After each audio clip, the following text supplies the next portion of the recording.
time for the CDL Major 3 Preview Show, episode 170. Yep, it's now live. All right, Twitch, mic check, 1 2 1 2 1 2 1 2 1 2, go. Mic check, 1 2 1 2 1 2. I think I have to turn you up a little bit, but it should be fine. Yes, you sound really good. Okay. Yeah, I think I turned you up a little bit, so it should be more level now. Test, test, test, test.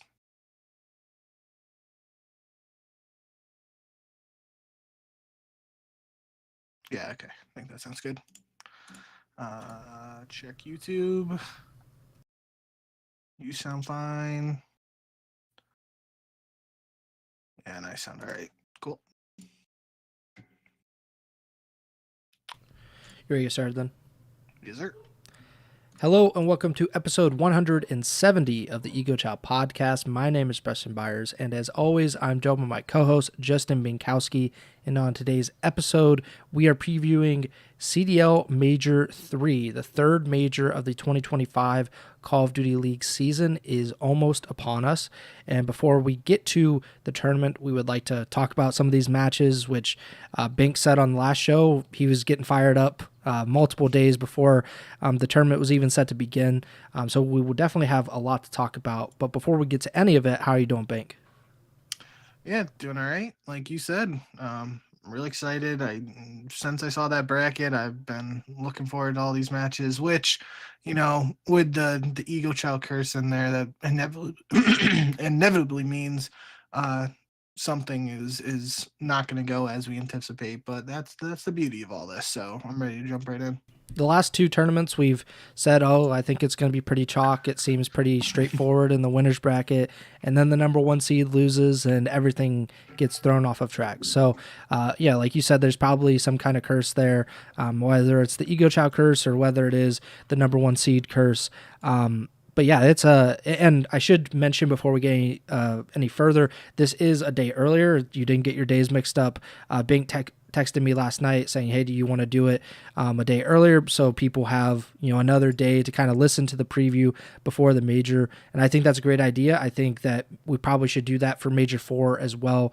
Do the major preview on Tuesday live show so people can at least have more than a few hours to talk and listen to what we're talking about before it actually begins. The Major 3 preview, let's get started.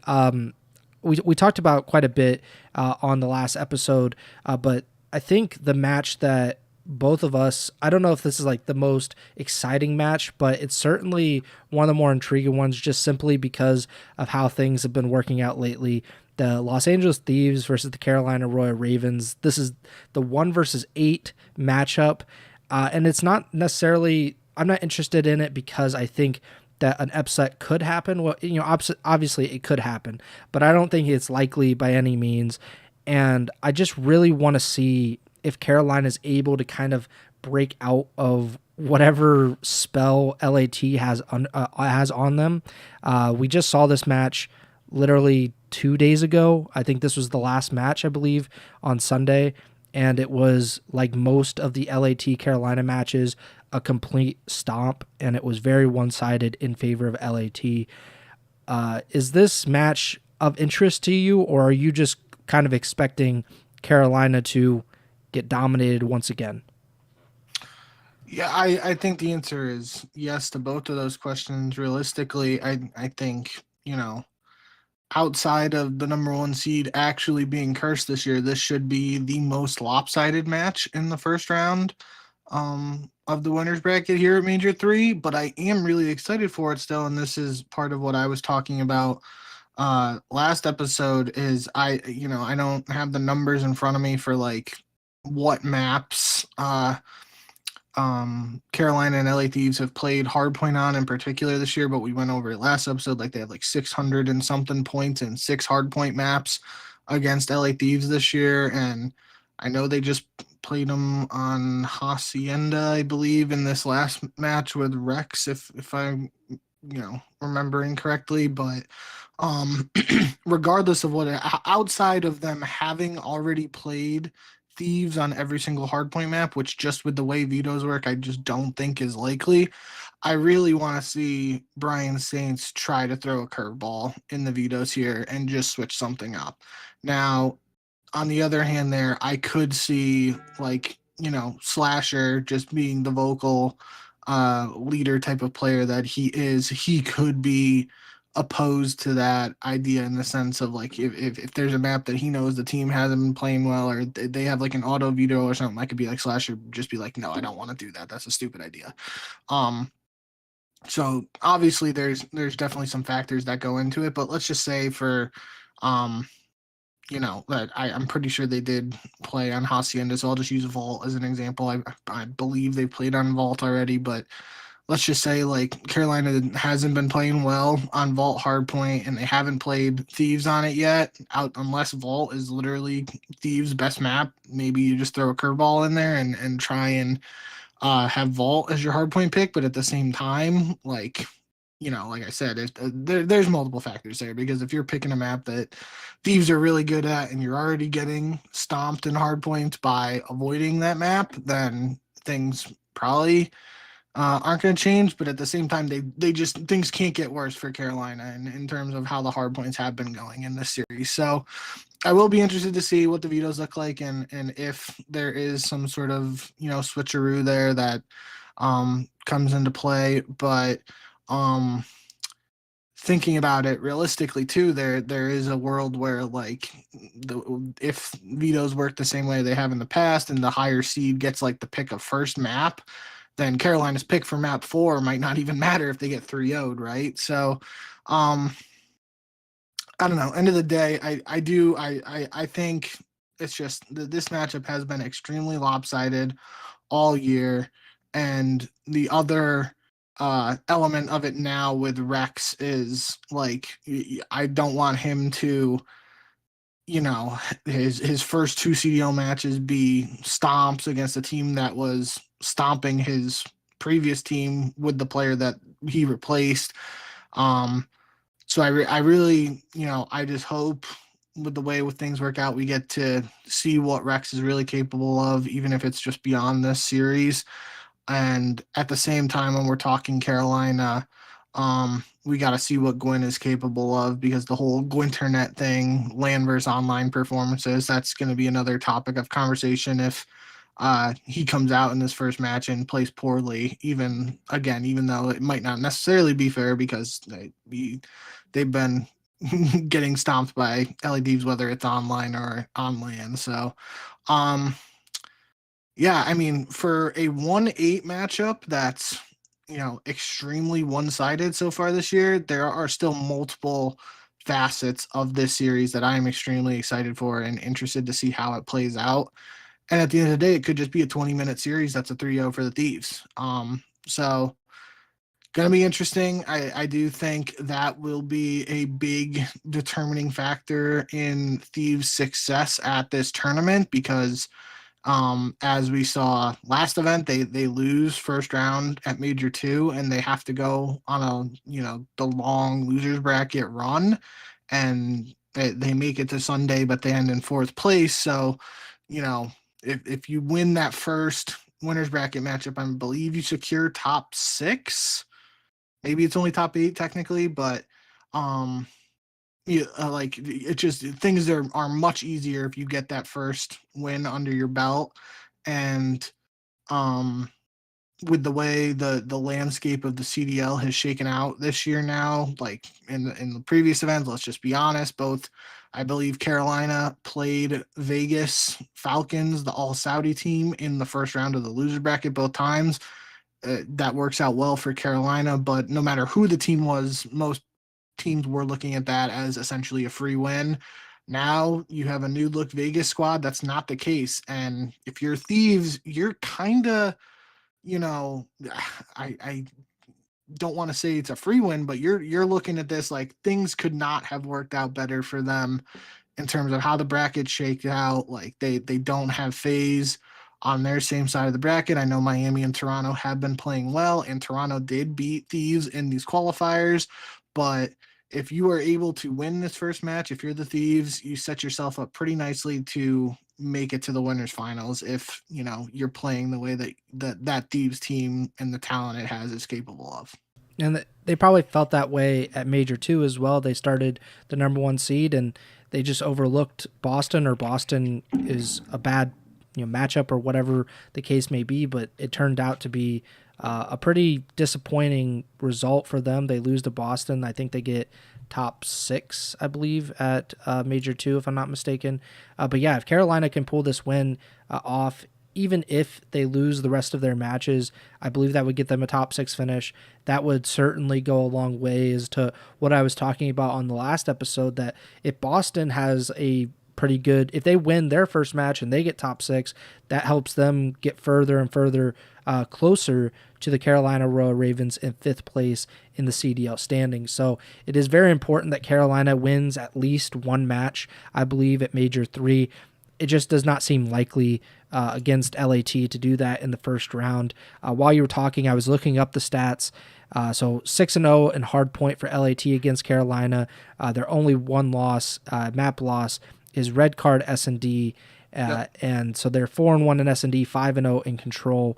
In terms of the hard point maps, Vault has been the most played map, hard point map between these two teams. LAT has won all 3 of those maps. 2 times on Hacienda and once on Skyline. Carolina's best map in hardpoint so far this season has been red card. They're 6-2 on red card hardpoint. Unfortunately, LAT is 6-0 on red card hardpoint, so that might be a reason to not go on red card. But like you said, things haven't worked out, so maybe it is time to see. Maybe LAT is like, all right, we're just not going to play them on that map because we feel confident with everything else. Yeah, I could definitely see that being the case. But if that's the way, I mean, that sounds like it could be a good showdown. If we're at 6-2 versus 6-0, especially at 6-2 for Carolina, considering how up and down their hard points been this year. Like, maybe I could definitely see that if LATs are like, yeah, we're 6-0 on this map, but if that's their best hardpoint map, we'll just get rid of it and we'll feel comfortable playing them on the other maps, which they evidently are very comfortable because they basically 100-point club them every time. Yeah, and the only 2 maps that Carolina is above 500 in a hard point is Protocol and Red Card. They're 6-4 in Protocol, and like I said, 6-2 in Red Card. Neither of those maps have been played in the previous 5 series between these teams.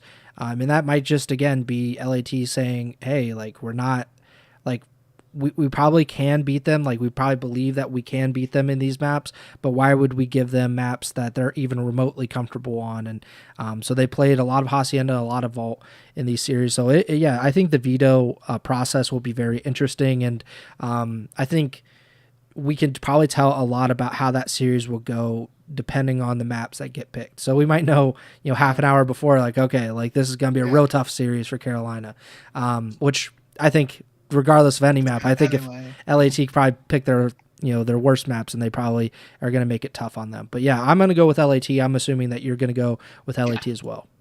Absolutely. So keep that in mind though. Good work digging that up.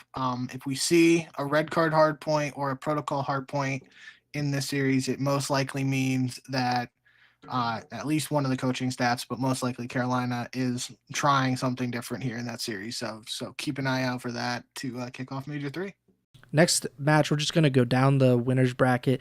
Miami versus Toronto.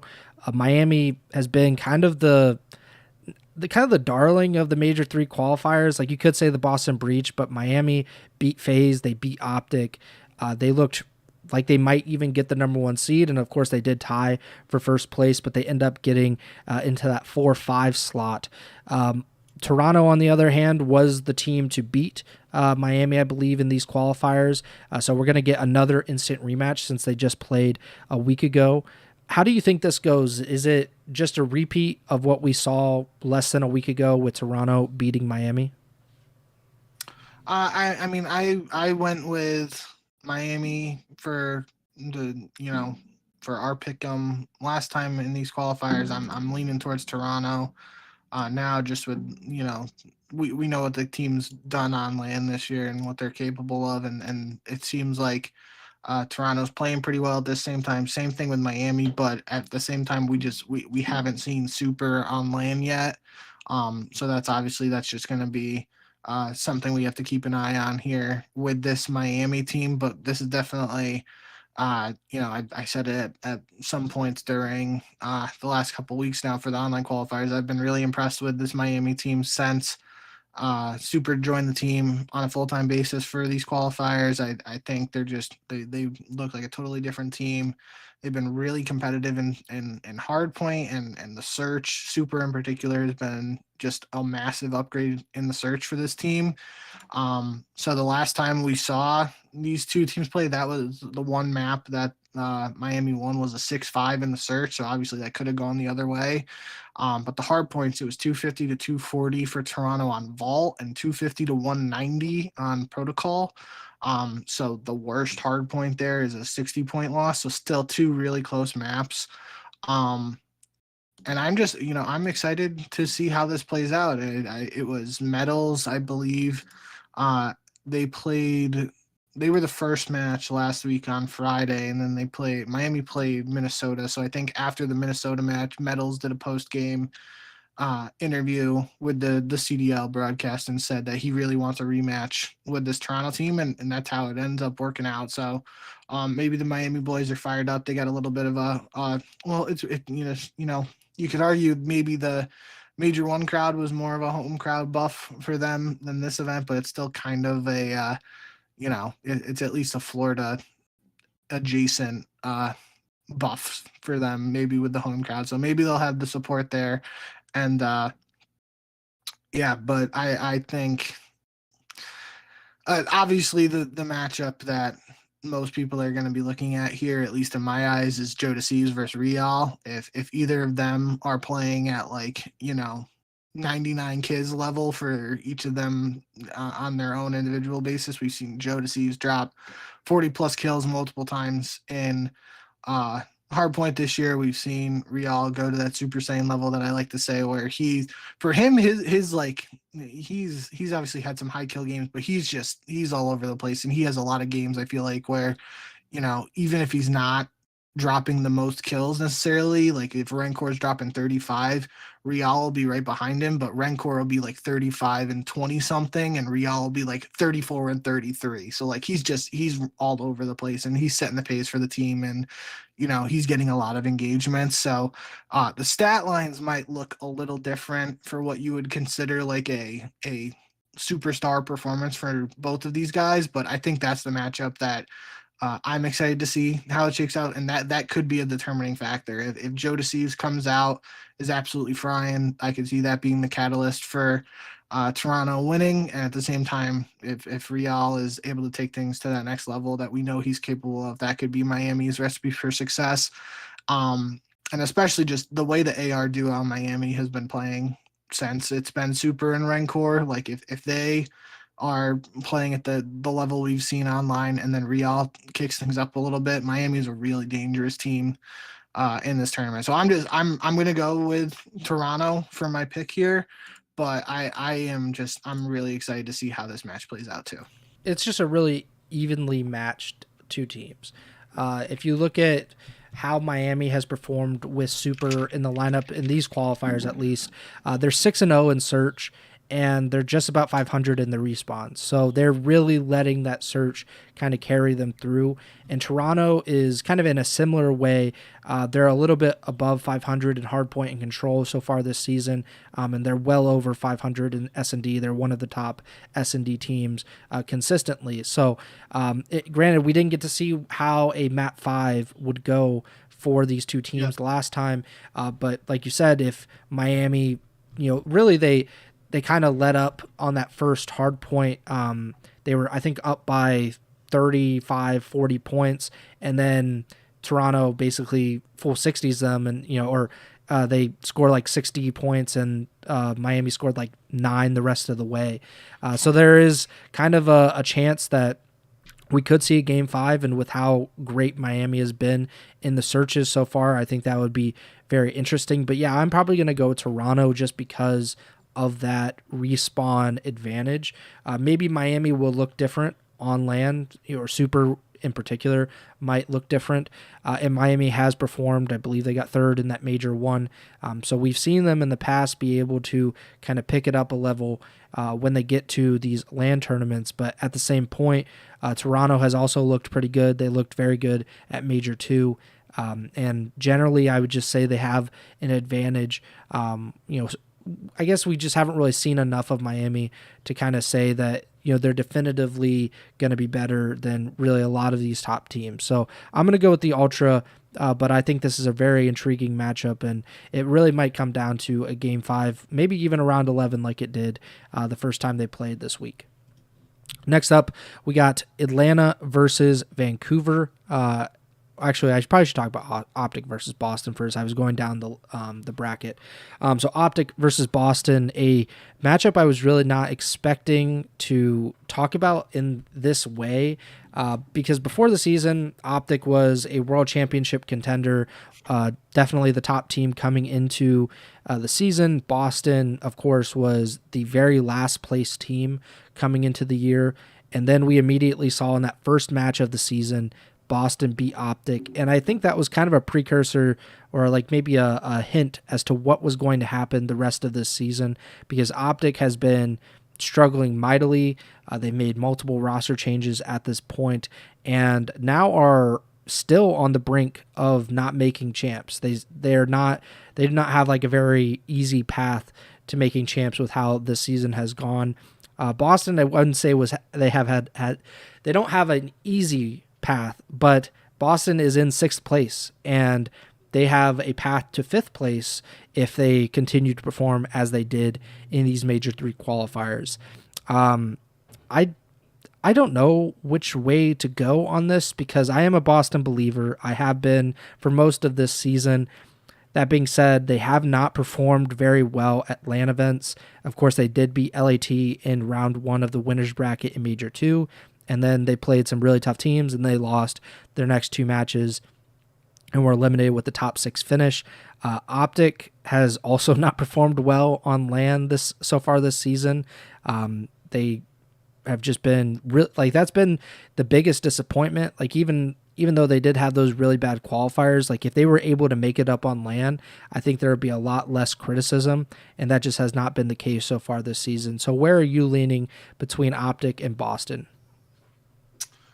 For say the pick 'em, I was pretty much banking on you taking Boston, so I was gonna take Optic, but I think this is my kind of theme that I went with in the notes is this has kind of been for all of these um first round winners bracket matchups, it's a rematch in some sense between the 2 teams, but this is the one that's the least of a rematch, because I think they've only played once, and it would have been at the start of the year when Optic lost their opening qualifier there.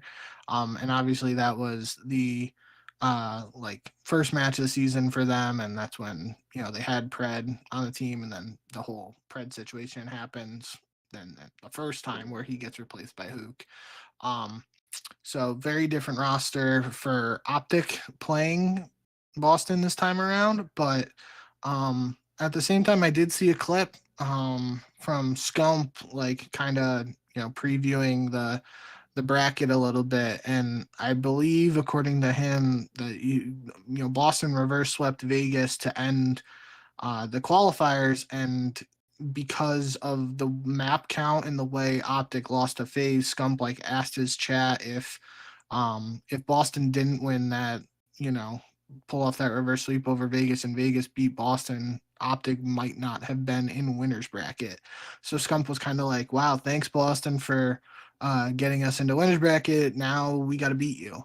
And I thought it was just funny the way that was phrased, but realistically, if you're an Optic fan or anybody on the green wall, I think this has to be the most favorable first round matchup you could have gotten based on the way Optic finished. Um the qualifiers and their place in the standings, just because they're the 7 seed. Um, so if you're the 7 seed playing a number 2 seed, in past tournaments, you're most likely looking at a phase or LAT first round matchup. But because of the way the tiebreakers shook down and broke down this time around, you get Boston as the 2 seed you're playing, and I feel like that's the way Boston's been playing, you can't take them lightly, or they're gonna make you pay for it. But uh, if you're Optic, you gotta think just that there is at least some part of them that's a little happy about how that all worked out for them. Um, but with that being said, that like I don't think this is an easy matchup for Optic. I could see them struggling. Uh the only thing that really makes sense in my mind is that you know Optic can clutch up in the searches. Boston has not been a good control team. They've looked a little better in control, I feel like, lately. But on the year, they haven't been a good control team. And maybe Optic has to do a little bit of a Neslo here to, take a 3-2 win over Boston. Maybe that's the path to victory. I don't want to totally discredit their hard point, but I feel like Boston hard point has looked a little better recently as well. And Boston has just been playing pretty well in general. So this is, like I said, it's a 2-7 matchup where the 7 seed might be a little more comfortable than that separation in the seeding suggests. But at the same time, if Optic comes out flat or takes Boston lightly and is just thinking along those lines that I'm saying, like, oh, this is Boston, it's not Optic, or it's not FaZe, it's not LA Thieves that we're playing first round, Boston might smoke them. So it is going to be interesting to see how this shakes up. I feel like I'm saying that a lot, but I am excited for this one, in the sense of, kind of like you said, Optic haven't had the best showings on land so far this season for different reasons. And they have an opportunity to kind of like rewrite the script with the new roster here. If they get a strong start to this tournament, that they will already be on a path to their best land placing of the season. And it'll, we'll just have to see how this matchup plays down. But I do think, in terms of the two teams in the first round, I could see this being the match that people like are kind of overlooking, in a sense. I don't think that's the right way of wording it, again, because there's just that lopsided Thieves Carolina matchup. Um, but yeah, I think that's the best way of phrasing it. Is I think this is a 7-2 matchup where the 7 seed might be favored, again, just due to the green wall and um how that all works out, and popularity contest, yada yada. But end of the day, Boston's been playing pretty good Call of Duty lately, and they have the opportunity to showcase what they're capable of in front of what you presume to be the most watched first round matchup. So could be a good one. We don't have enough of like tape on this current Optic team to really give an idea. Obviously, this team, this specific roster, has not been to LAN yet. Each of these players have been to LAN with Optic, but just never this 4 together. So I think that's kind of a weird situation to walk into. And Boston is not like an easy matchup, because they're kind of like evenly matched from what we've seen of this Optic team and what we've seen of Boston this entire season. The Breach are at their best. Like, their best game mode is hardpoint, undeniably. They're 25-20 on the season in hardpoint, so a little bit over 500, and they're very competent in that game mode. They're about 500 in search, and like you said, they're not a good control team. What we've seen of this Optic team in these qualifiers is below 500 in hardpoint, 500 in S&D, and below 500 in control. Obviously, they played some pretty tough teams, Atlanta FaZe being probably the very toughest. And they are now on a 3-match losing streak, because they lost to Miami, who, like we just talked about, had a really great qualifier performance. They lost to Vegas, which did not have a great qualifier performance, but that's kind of shows how weak Optic has been, and not just this roster in particular. So, and I also looked up just to see, because they played twice. They played in that first match of the season, and they played in the minor, the very first minor. I believe that was Optic had to beat Vegas, if I'm not mistaken, to play Boston in the second round. And both of those series went to Game 5. In the first series of the year, Boston beat Optic, like we just talked about. And in that minor, Optic beat the Boston Breach. But I just was like, obviously they're tied in map count 5-5 because they went to Game 5. But then I looked at the actual maps, and it was Hardpoint, Boston, and Optic split 2-2. In Search, they split 2-2. In Control, they split 1-1. So literally there is no advantage if you're looking at the season series between these two teams. Granted, Optic is much different. Boston is the exact same team, but exact same roster, but I think they've improved over the course of this season. I will go with Boston because of just I can't believe I'm saying this, but the Boston Breach have been more consistent this season than Optic Texas has, and I can't overlook Optic's disappointments on LAN, even if it isn't this roster, but I just don't, and I talked about it, I think, even before Major 2. Of course, I'm expecting Optic to even, make a run toward the grand finals. Maybe they fall a little bit short, but I'm expecting them to go deep into tournaments just because that's the Optic way. They always kind of find a way. When you're expecting little of them, they go far. When you're expecting a lot, they don't go very far at all. And I'm kind of expecting that at this point as well. Like, I'm picking against them, but I'm fully expecting for them to, win this match and then maybe even beat FaZe or really give FaZe a run for their money in round 2, or maybe Vancouver. We'll talk about it, but like really make a run here. It's just I can't pick them in a match really because I've just seen so many flaws very recently from them. And the only other thing I wanted to mention, and I forgot, is just the overall CDL point standings and the implications for that with this matchup. Mm-hmm. I believe you said Boston is in 6th with 150. I think you already said that. But Optic is in 8th right now at 130. Cloud9 is in 9th at 105. So they have a 25-point buffer. But between 6th and 8th, it's a 20-point difference. So this match, if Boston wins this match, they give themselves a 30-point cushion over Optic. If Optic wins this match, they're tied with Miami at 140, and they are only 10 points ahead, or 10 points behind Boston for 6th place. And so that this could have massive implications for champs. I'm getting a call from a phone number in Denver. That's a new one. Sorry about that. So yeah, this has matter because there's a big difference there between, it's obvious to say this match has champs implications because whoever loses this goes down to the loser bracket. They are in danger of getting no points at the event, right? But just looking at this one best of 5 match in a vacuum here, it's the difference between a 30-point gap between these two teams in the standings and a 10-point gap. So really big match in terms of the overall standings and champs implications too.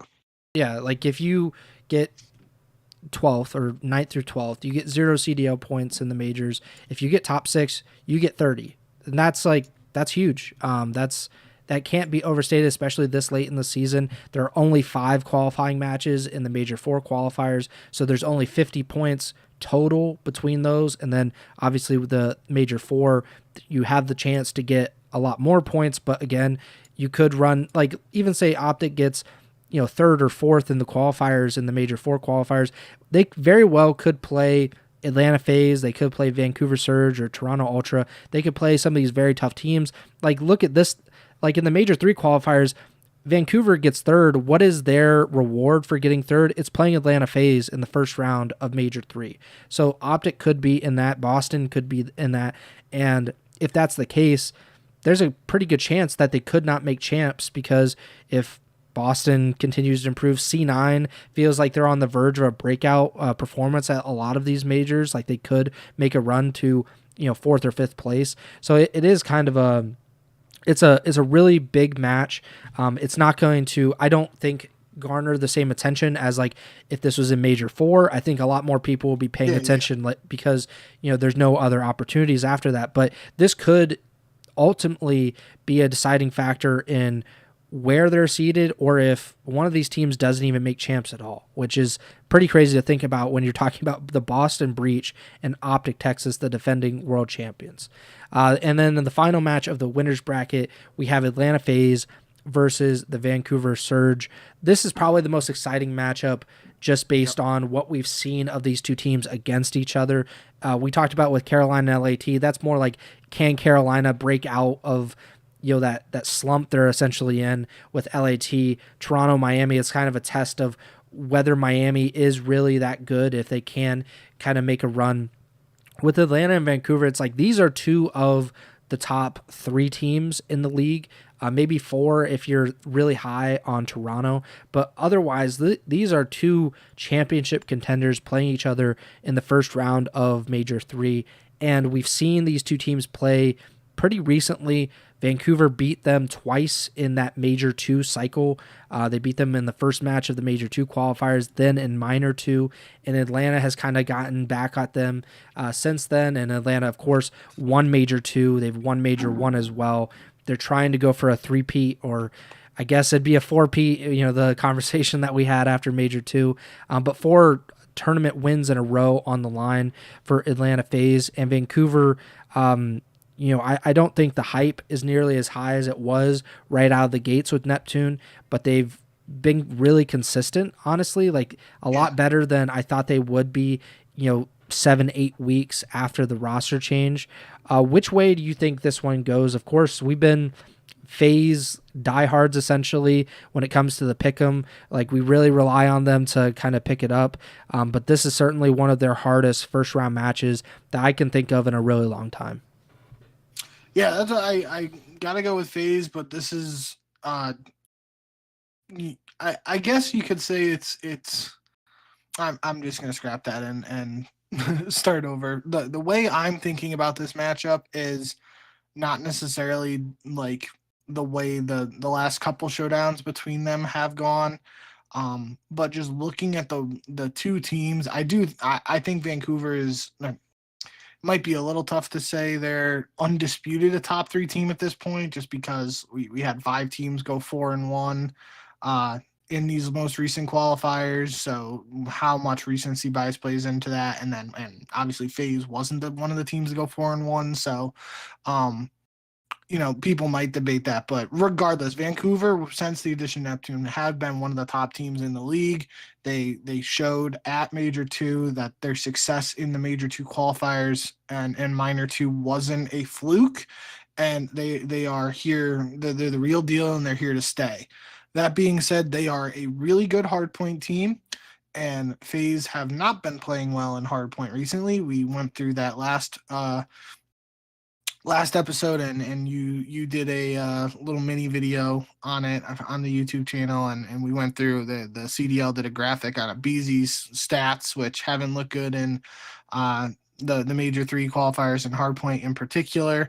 So we talked about all that, and that's already there, so don't need to repeat that. But regardless, that's Vancouver really good in hardpoint. FaZe haven't been as good in hardpoint of late. Does that tip the scales for the matchup? And for me, the answer is no right now, because it would just mean Vancouver essentially has to win the 3 respawns to prevent it from going to a game 5, where FaZe have just been really strong in search. And maybe that is Vancouver's path. Obviously, if Vancouver wins map 1 and then steals map 2, they are in a really good spot. Just because they have, even if they lose the control, they know they are at this point right now than FaZe. But that being said, that's where I'm kind of thinking about this series from is if FaZe is able to steal hardpoint, they should have a good path to victory if they continue to play well in search. And if Vancouver is able to steal a search or take the control, then they have a really good path to victory with the way they play hardpoint. So I don't know how much the previous matchups are going to be a factor here. It's going to be more of a question is what phase have been able to do since in the short time since the qualifiers to try and fix up their hard point a little bit heading into the major. And for Vancouver, maybe it's like a case of that they've played this team before multiple times now.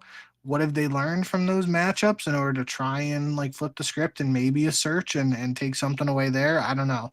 Um, End of the day, though, I am going to pick FaZe here, but this is definitely, I think this is the match I am most excited for in the first round because I really could see, it going either way if FaZe come out slipping and still struggling in hard point, Vancouver might be able to, uh, you know, cause a bit of an upset, even if it's not technically an upset due to the seeding.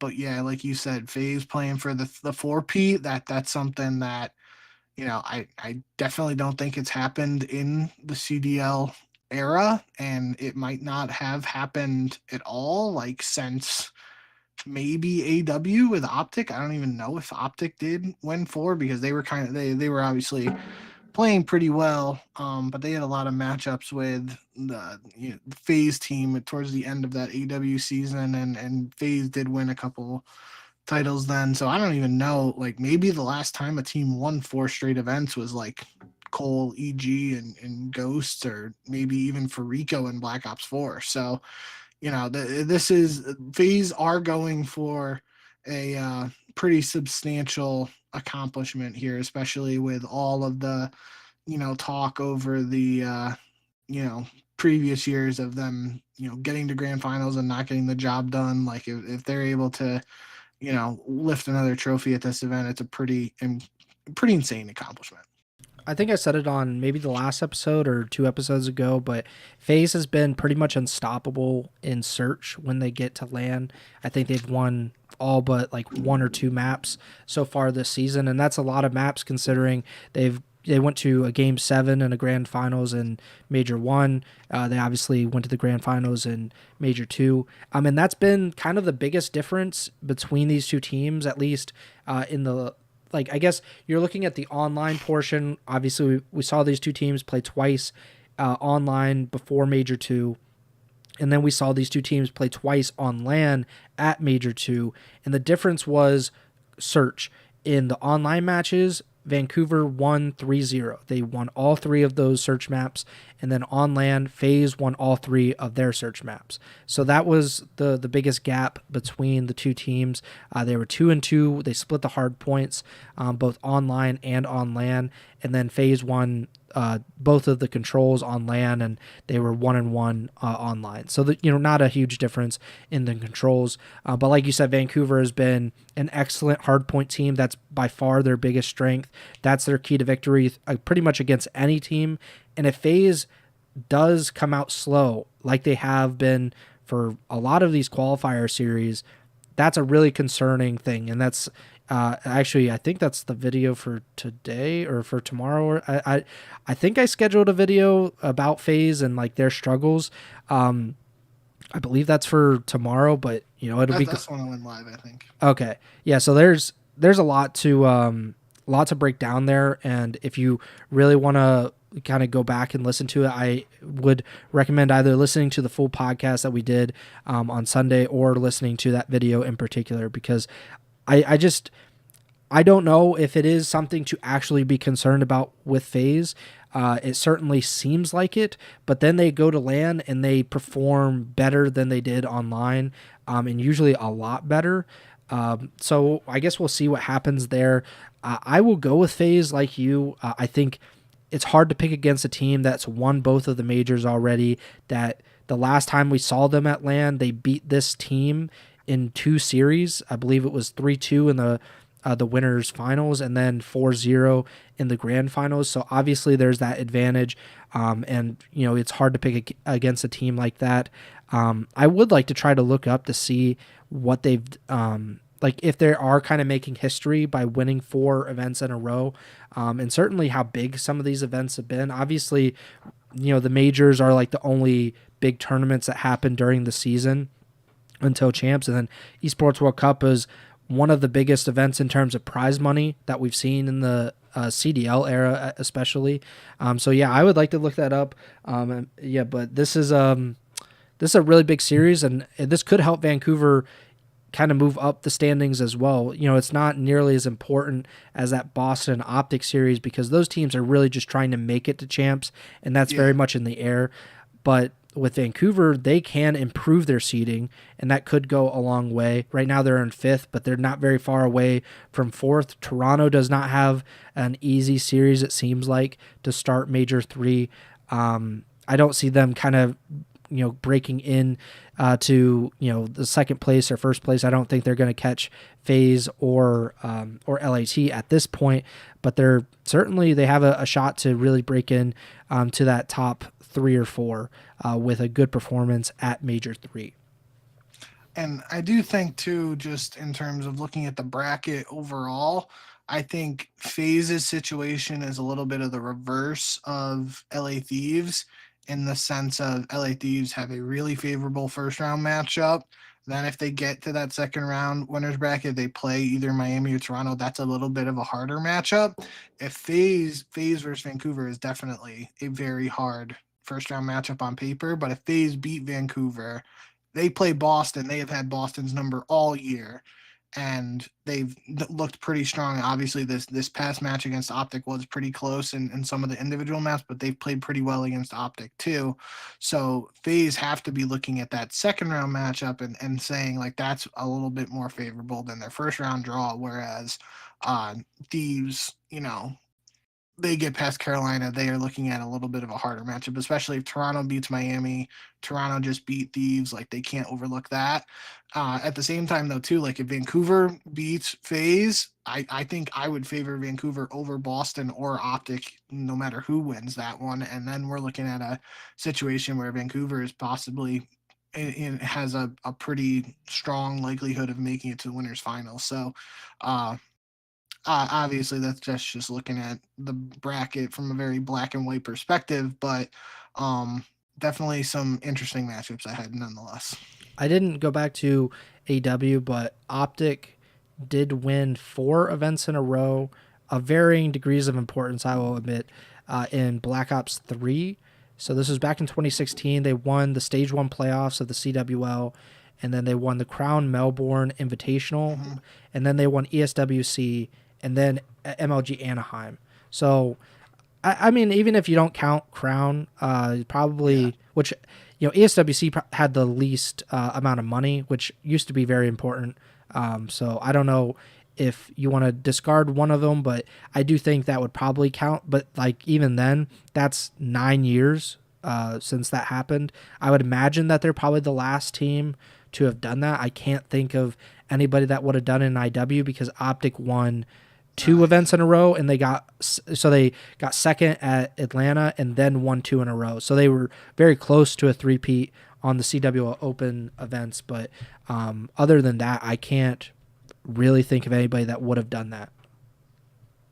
So, but yeah, so they could be making history by three-peating. Well, they certainly be making history by three-peating these majors in the CDL. I don't think that's ever happened.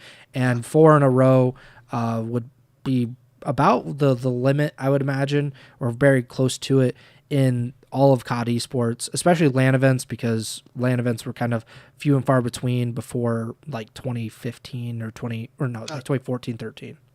The only thing that sticks out, I'm pretty sure Farico went 4-0 counting champs in Black Ops 2, because I'm pretty sure that's like Miracle's, like Mir's thing is that he started with 4 straight tournament wins to begin his career. I could be wrong on that, but that's the one I feel like that sticks in my head. I don't even know if Cole and EG technically did it. Maybe Cole did it like end of Black Ops 2 and start of Ghosts, but yeah, regardless, definitely in the CDL era. Maybe Atlanta won 3 majors during Cold War, but there was like the Toronto I think Toronto took major 2 in Cold War, so there was a separation there.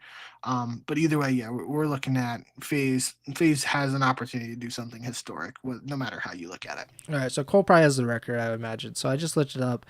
not counting the regional final, which is, I remember this distinctly, where Aches was saying that it was like the champs qualifier. Is that the one censor one? Yeah, and he was like, it Yeah. didn't have any money involved, so it doesn't Yeah.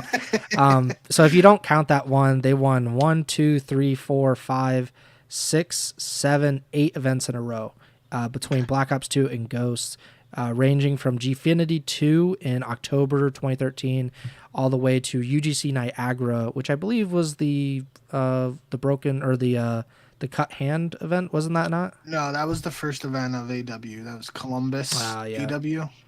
There's something. I think something happened at Niagara, but maybe it was that I think Complexity might have lost like early on in the event and then they came back. But yeah, that's like my heyday. That's the prime memories. But yeah, that's a pretty crazy run. Granted, like a lot of those events are smaller and like but we're just kind of discrediting Aches' biggest accomplishments in his entire career because Champs was part I of would that never. too. But yeah, this is a big event for FaZe and for a lot of these other teams in terms of seeding and really trying to really maybe gain some momentum or get some of the momentum going into those major 4 qualifiers, which will be the last online matches. Like Bink said on the last episode, we only have 3 more weeks of online after this, and this will be the third to last CDL event, LAN event of the season. And fourth to last if you're just talking about EWC as well. The losers bracket teams: Minnesota, LAG, Vegas, and C9. I said this on the last episode, but I will reiterate. So Minnesota plays the loser of LAT and Carolina. We're both expecting it to be Carolina. LAG would play the loser of Miami and Toronto. Vegas plays the loser of Boston Optic, which either one, honestly, Vegas does have a pretty good shot in that respect. And then C9, I said this on the last episode as well. They got the short stick. They play the loser of Vancouver and Atlanta. Neither team I would necessarily want to play against. That's like one of those things where C9 is literally flying in from LA all the way to South Florida, and they might only play one series and then get back on the flight and go home again, which would really suck for them. Obviously we don't do the predictions. We'll do them like the day of. We'll text between ourselves and we'll keep track of the pick'em. Any of these losers bracket teams you feel have any sort of shot making a run? Usually there's like a good team that is like down there and you're like, okay, I could see it. They could win a few matches.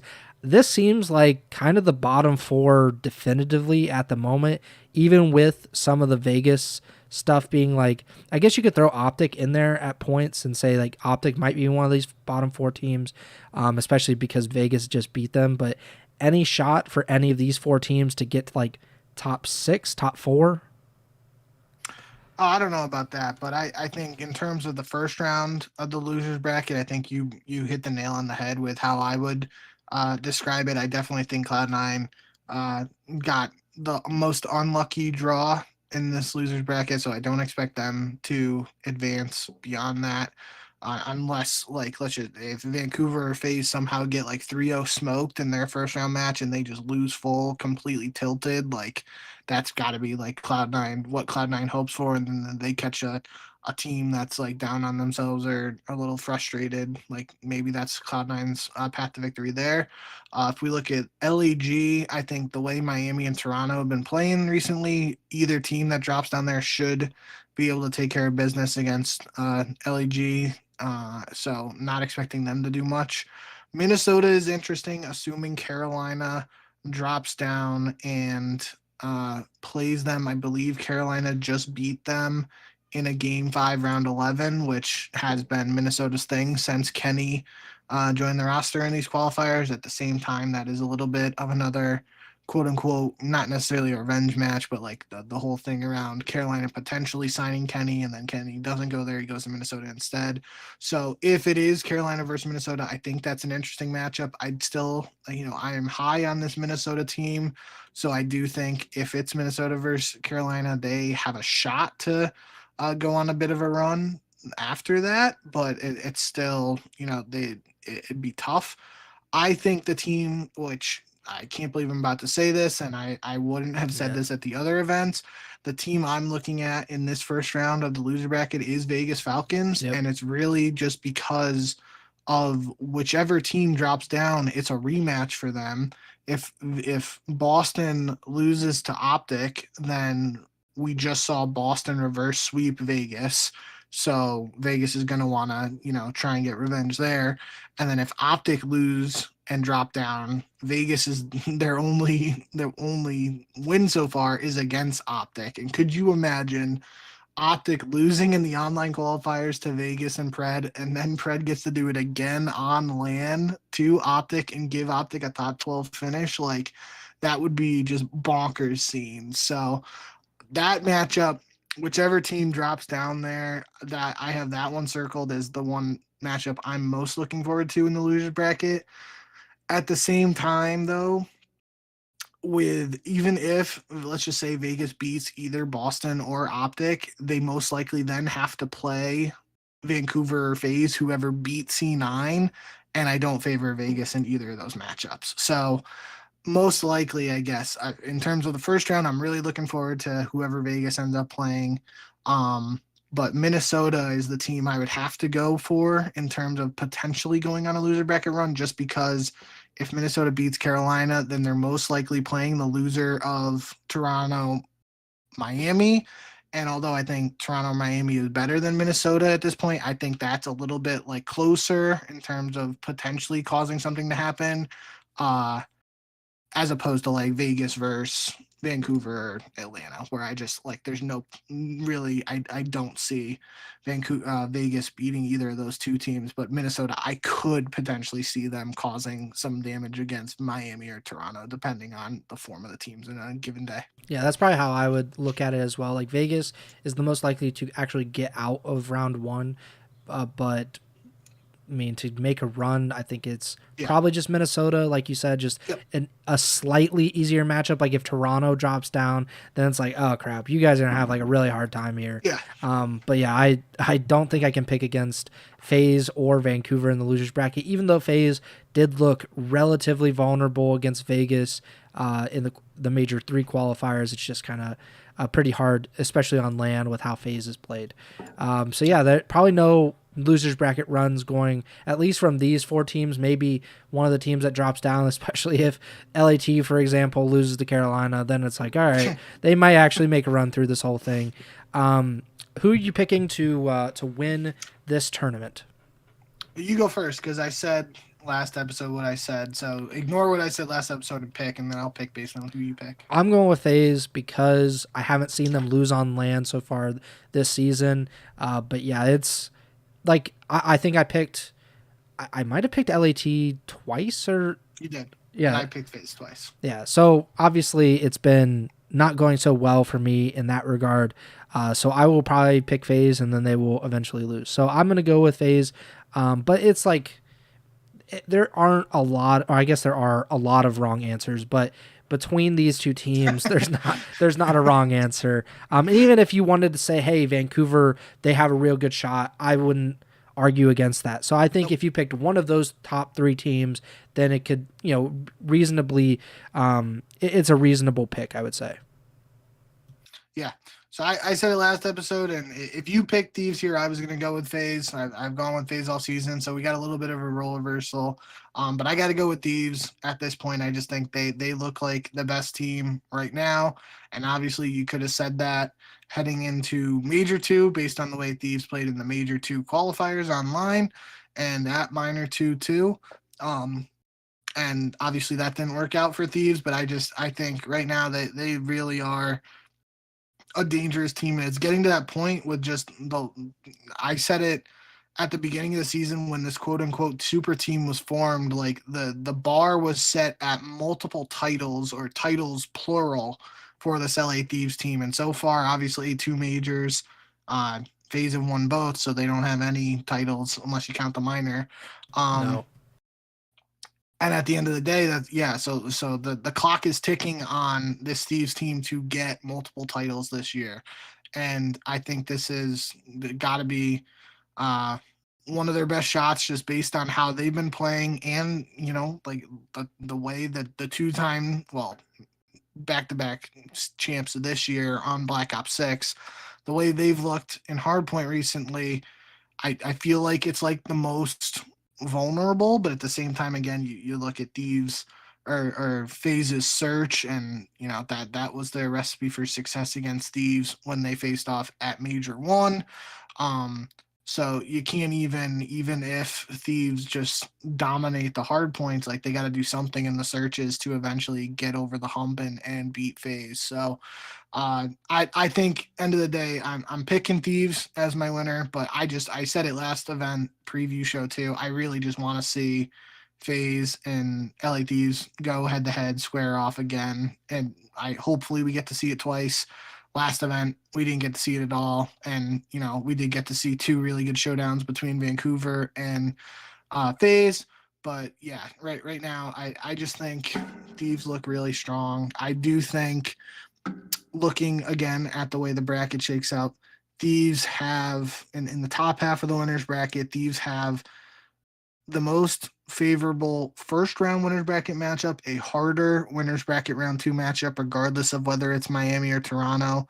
Then FaZe or Surge, they have a harder first round matchup, but an easier second round matchup on paper, whether it's Boston or Optic that they play. So in that sense, whoever wins Vancouver FaZe could be, on their way to the winners bracket finals, and that could propel them, whether it's FaZe or Vancouver, to a grand finals appearance. So end of the day, I'm really excited to see some good COD this weekend, but I do hope we get to see another LA Thieves Atlanta showdown, hopefully once, or at least once, hopefully twice though. Yeah, I hope that as well. I want that. I want the matchups. I would love to see LAT versus Toronto in winners round 2, just because Toronto, I believe, eliminated LAT from Major 2. Of course, we're going to see FaZe versus Surge. I would love to see that twice if we could again. If Vancouver is able to kind of make that run through the losers bracket, which I would say out of these winners bracket teams, the loser, Vancouver and Atlanta, is like by far the favorite to make that long run and probably make it to Sunday again.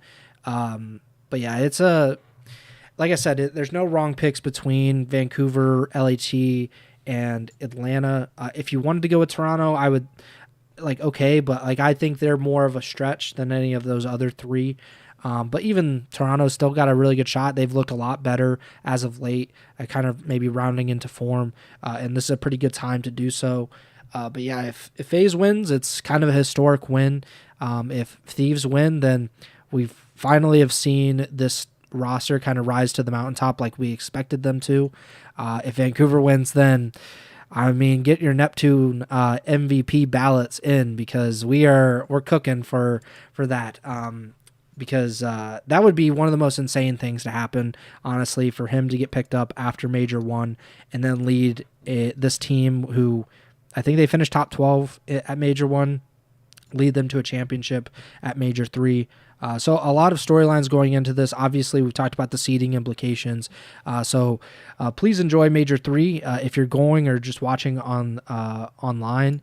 If you're going, please be safe as well, heading down to Florida and just being around.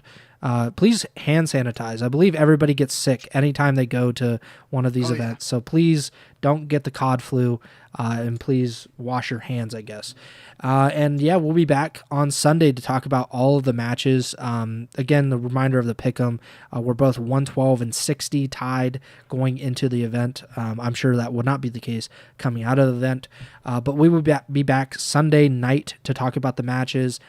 See if either of us are right. Probably, since we picked the opposite, we're probably going to be like Vancouver or some way else to win this event. But yeah, we'll be back to talk about everything, break down the matches, and yeah, please subscribe, follow the podcast feed wherever you're listening or watching on, and you can give us a 5-star rating on Apple Podcasts. Please leave a nice comment as well. We are on all of the podcasting platforms as well as YouTube. Please subscribe to the YouTube channel. So there have been, tomorrow, by the time that most of you are probably listening to this, We will be 3 days consecutive on the YouTube uploads, so please do so. And there will be a double upload because there will be the podcast, which we were not expecting to do it on this day, but we will have 2 videos going up on Wednesday, April 23rd. So yeah, make sure to subscribe to the YouTube channel. Let's try to get to 300 by the end of the season. We have like 6-7 weeks or something like that. So please. You can count EWC. Yeah, so we're going to extend it to EWC, even though the CDL season might not be in effect, but we're still in season. We're always in season. We're always mid-season form. Follow us on Twitter at JBink with 2 Ks, at Pres Byers, and the podcast Twitter is at Ego Chall Podcast. You can also follow Bink on Twitch, twitch.tv/JBink with 2 Ks. And yeah, like I said, we'll be back on Sunday evening. That is April 27th. And I look forward to seeing you then. And until then, Bink, take it away. Yep. Thank you guys, as always, for all the support, everything. Really means a lot to us. And yeah, like Preston said, we talked about it for over an hour now at this point, but a lot of interesting matches coming up this weekend, even beyond the ones that we previewed, just because we obviously don't know exactly what's going to happen. But lots to look forward to this weekend. More land Call of Duty, and it's just an exciting time if you're a COD Esports fan. So I'm looking forward to the event. Like Preston said, anybody traveling or attending, safe travels. Hope you guys have a good time and be safe, all that good stuff. But yeah, we'll be back on Sunday once a champion is crowned. The last couple times we've gone live pretty quickly after the event ended. Obviously, that'll depend on if there's any delays or how long the championship Sunday lasts. But we should be live pretty quickly after the tournament ends, one way or the other. So hope to see you guys there as soon as we know who won and all that stuff. Enjoy the event, like I said, and remember to send the chow.